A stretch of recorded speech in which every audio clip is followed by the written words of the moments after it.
Hi friends, welcome to kids cooking channel. Today recipe వచ్చేసి సేమియా egg noodles ఎలా చేసుకోవాలో చూద్దాం. ఒక గిన్నెలో హాట్ వాటర్ పెట్టుకోవాలి. అందులో 1 గ్లాస్ నూడిల్స్ తీసుకొని మూత పెట్టి కొద్దిగా స్మూత్గా అయ్యేదాకా కుక్ చేసుకొని ఇవ్వాలి. ఒక 5 మినిట్స్ అలాగా కుక్ అయిన తర్వాత స్టెయిన్ చేసుకొని అందులో కూల్ వాటర్ వేసుకోవాలి.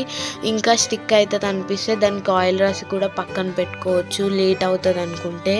అదే గిన్నెలో 3 టేబుల్ స్పూన్ ఆయిల్ యాడ్ చేసుకోవాలి. ఇది కొద్దిగా ఆయిల్ అనేది వేడైన తర్వాతే మిగతావి ఏవైనా యాడ్ చేసుకోవాలి.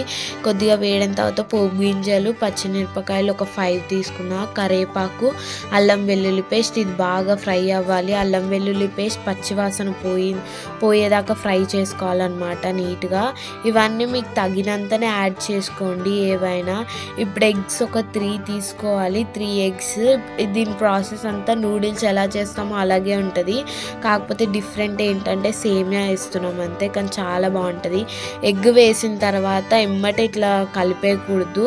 కొద్దిగా మూత పెట్టిన తర్వాత ఎగ్ని టర్న్ చేసి కుక్ చేసుకోవాలి. ఇలా కలిపిన తర్వాత ఇలా అవుతుంది. బాగా స్మెల్ అంతా పోయే విధంగా ఎగ్ది కుక్ చేసిన తర్వాత మనం ఏదైతే సేమియాస్ పక్కన పెట్టామో అది యాడ్ చేయాలి.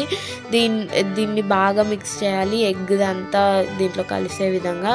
ఇప్పుడు మీకు ఎంత కావాలంటే అంత సాల్ట్ యాడ్ చేసుకోండి. మనం 1/2 టేబుల్ స్పూన్ యాడ్ చేసాము. ధనియాల పొడి 1/2 టేబుల్ స్పూన్ వేసి బాగా మిక్స్ చేయాలి. ఇంతే ఫ్రెండ్స్. మీకు నచ్చితే కనుక like, share, subscribe to kids cooking channel.